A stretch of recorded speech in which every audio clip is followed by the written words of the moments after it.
Hello everyone, my name is Aryan Singh and I am. Hey everyone, my name is Aryan Singh and you are welcome back to Wake Up Aryan Now again. Well, this video is all about how to become a highly cognitively loaded genius that can do any task at any time. Uh, this video is inspired by one of the greatest fiction characters with one of the highest IQ, and that is gonna be Kyotaka Ayano, right? Uh, this is not like those that cringe stuff where you are gonna learn how to manipulate people or something like that. That might be the outcome of doing this trading, which I highly recommend you to not do. Like, do not use these things for like stuff like that, because it's gonna be dangerous, pretty dangerous. So yeah, this method is going to teach you how to like you know become genius, basically a hardcore genius who can do literally anything. Yeah. And to be honest, I think iq or intelligent quotient is not something that is built, that is like you are born with. It is something that is built, actually, to be honest. And right now I'm gonna teach you like how you can like build this IQ system of yours and like legitimately be called a genius. So now let's start. Okay, first of all, you gotta learn how to master things with like first principles thinking. Okay, so let's write the topic here.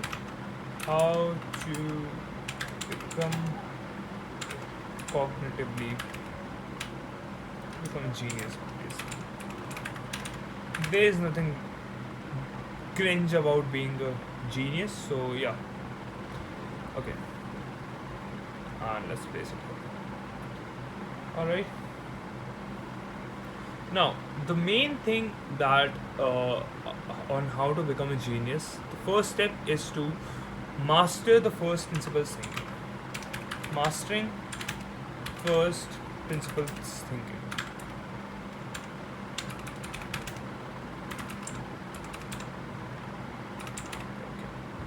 All right.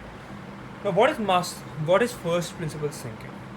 Now, whenever you are doing something like which is related like to a skill or something like that, you need to deconstruct it.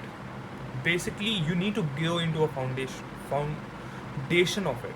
You need to deconstruct it to the core. Like basically, you would have to like go to the very very basic of it. Even though it takes a lot of time, we are not in any hurry. If you are in a hurry, you can't become a genius. That's the first component of that. If you want to learn fast, you cannot be in a hurry. Yeah, that is like stupid and ingenious at the same time. So, mastering first principles thinking. You need to master first principles thinking through deconstructing things. Like, deconstruct things. Like, if I say you to read a book, yeah. So, if I say you to read a book and keep it all in your context, what you would do? What you would literally do? There's the approach one of like basically approach one is to like which is like not gonna work at all. Approach one is to try to memorize the book, to memorize the whole book,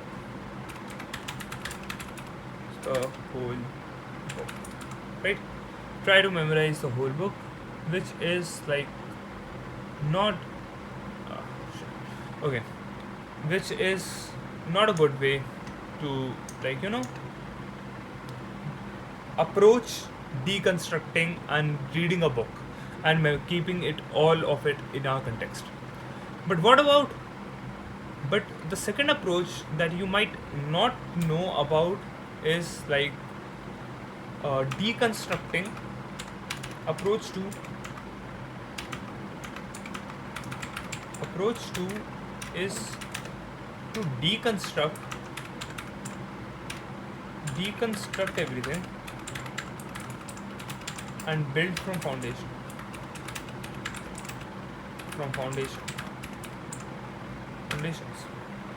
Now, if you try to do the approach one, like try to memorize the whole book at once, the basic thing that is gonna happen is like you memorize it for a few minutes or few like hours or few days or maybe even few months.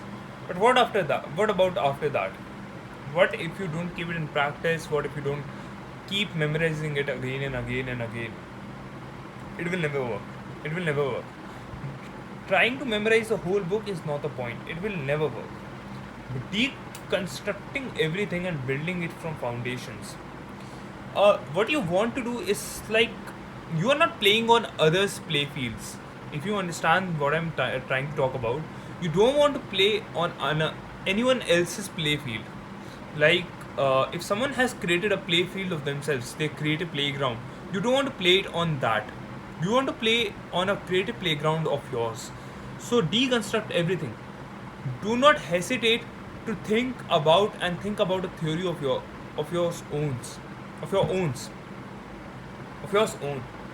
Like if you want to just basically think anything, you want to take an approach at life about anything, just try it.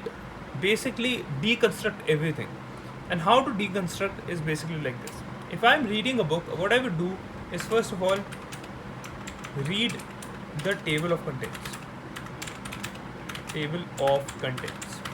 Right? First of all I will do this because I would know the whole mental map of that book, right? And when I know the whole mental map of this book, what I would do next is to when I have read the table of contents, what I would do next is read the like I have started the first chapter, right? I have got into the first chapter of that book, and what I would do first is like read the titles, subtitles, and everything, and those little headlines and everything around it. Headlines. So what would happen is like I have got everything into my context, like what is gonna be there, and then third and the most important thing of all, I'm gonna skim it. Now what is happening is I have a skeleton map of everything I have just found about, right? I have deconstructed the book and I have the whole chapter skeleton in my mind. Now I know what to expect and what to think about. Now I can like read in the conventional way. And when I read it in the conventional way, I already would have some questions that I would be answering in my brain. So yeah, you have now built something from the foundations. Read it conventionally. Alright? After reading it conventionally, so this is the first process of mastering first principles thinking. This is how you do the first and the most important tip of becoming a genius is the mastering first principles thinking. So yeah, you are done with this here. Now, the second step is to like basically eliminating processing overhead. Eliminating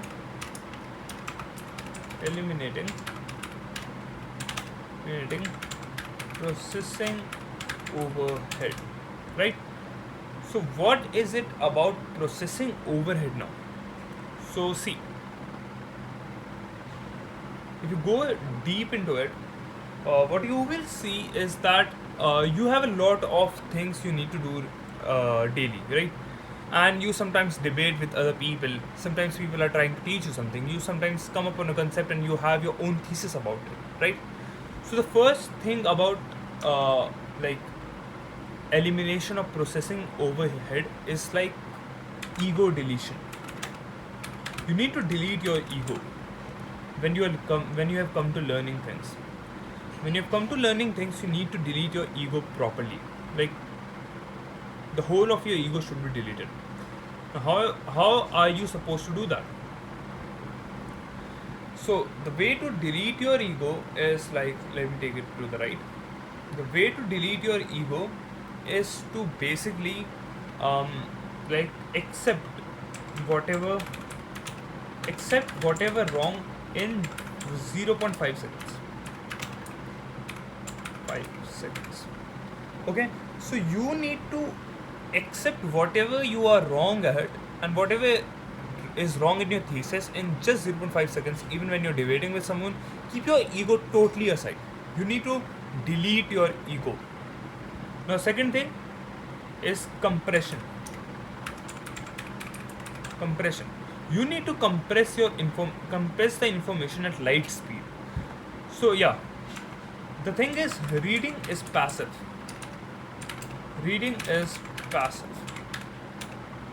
So what you need to do is like explain everything you have read. Like if you have read a whole chapter, even though, or even a whole book, you need to explain it in explain in one sentence.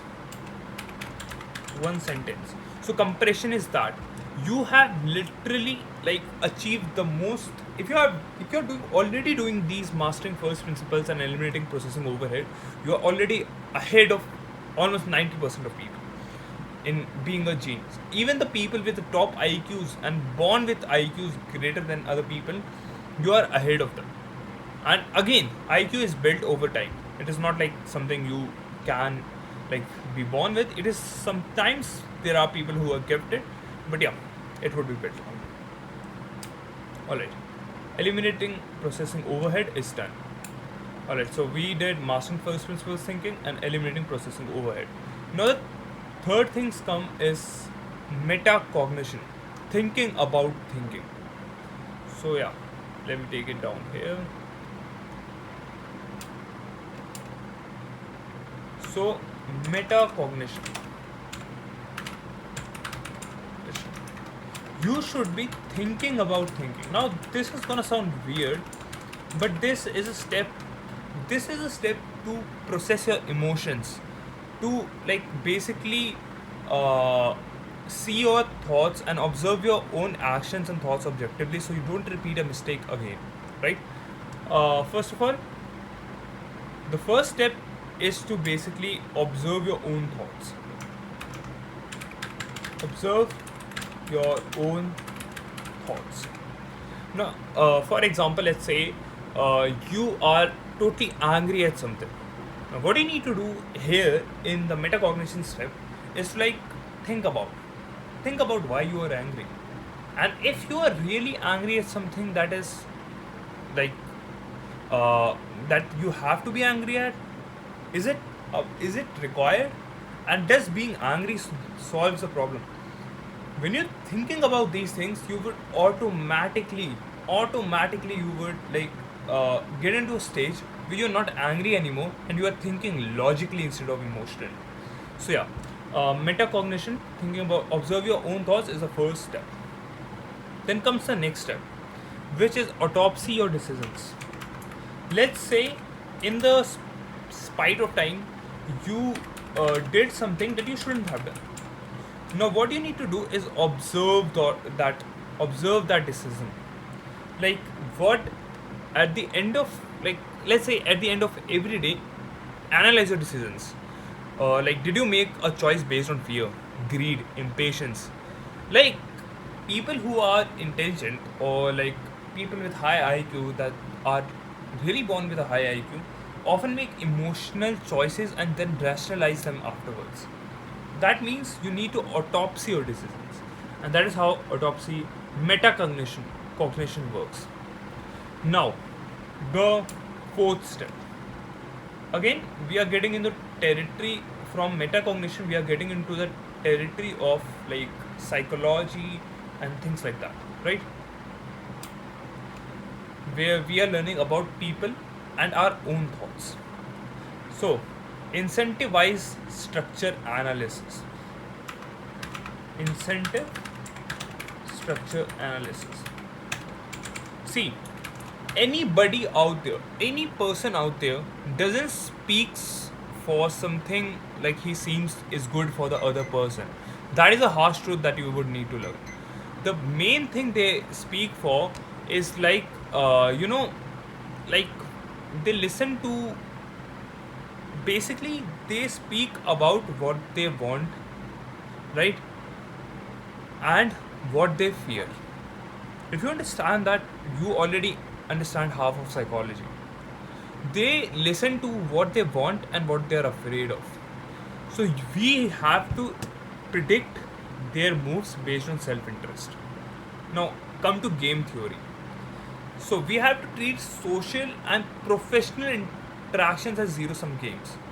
So we have to calculate what if scenarios. Like what would happen? What is the worst case scenario that would happen if this if I do this, if I do this, do and take this decision, and then according to that worst scenario, improve what you're gonna do next. That is the like thing Ainakoji in that anime does, Classroom of the Elite, right? So that is how you're gonna do it. Now the fifth thing, and the most important and my favorite thing, my most important, the most important and my favorite one is polymath synthesis. Synthesis. See, the thing is, when you are dealing with yourself, and yeah, so basically when you're doing anything, there are connections in every way. The times that have come now, like the times we are in right now, before AI you had to be specialist in one thing or two things, but after AI you need to be a generalist. After the announcement of or the upcoming of AI, and as AI is developing, you need to be a generalist who knows everything. And polymer synthesis is that thing. The first step, the most important, listen to it carefully. That is cross pollination. Pollination. So yeah. So what you need to do is learn a hard discipline plus a soft discipline.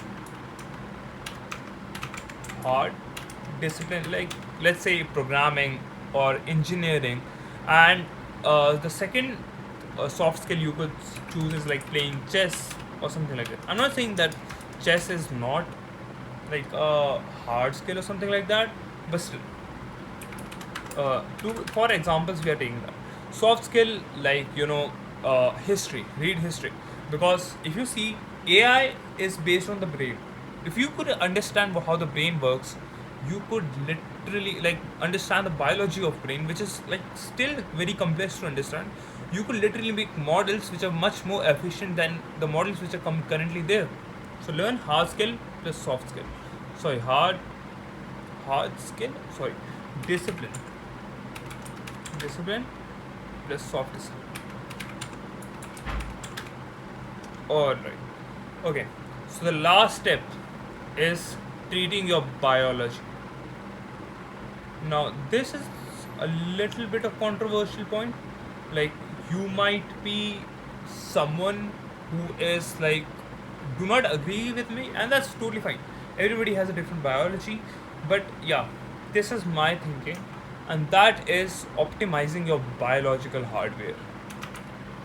Optimizing biological hardware, right? See, right here you have a supercomputer.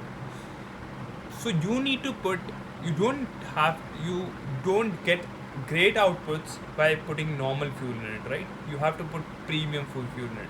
Here is a supercar, but if you're putting fuel that is like nasty, it won't work. You would need to put like premium fuel in it for it to work efficiently. First of all, you might not agree with this, but yeah, poly sleeping. So poly sleeping is like a method which is also called as Uberman sleep. Uberman sleep schedule, where you sleep for basically 2 to 4 hours, like in the night, and when you wake up, after every 4 hours, you take a 30 minutes nap. That's how you do it. So yeah, That is a little bit controversial, but yeah, it works for me. After optimizing biological hardware, there is also another step, which is like ketosis. For people who want clean energy and like who are also not fit, ketosis is a like life changer. What it does is burn through fats, which gives you clean energy rather than glucose, which is a slow sucker who leeches onto your life energy, right? So ketosis, try ketosis, search on YouTube about ketosis or things like that. You can even search about that, and that is how you can do it. So for a quick recap. First of all, in the video of how to become a genius, what we explored was mastering first principles thinking. We need to deconstruct things, eliminating processing overhead. We need to we need to delete our ego, compress information, metacognition, thinking about thinking, observe your own thoughts, autopsy your decisions, incentive structure analysis, and then polymath synthesis. Like incentive structure analysis is where you observe what people want and are afraid of and act according to that. Polymath synthesis, cross pollination, hard discipline to soft discipline, optimizing biological hardware, poly sleeping, and process. And that's it. That is how you become a genius, basically. Yeah, not even kidding. If you follow this properly, you would totally become a genius. So, yeah, thanks for watching. I hope you gain a lot of info from this and you follow this routine. So, yeah, goodbye. Until then, keep grinding.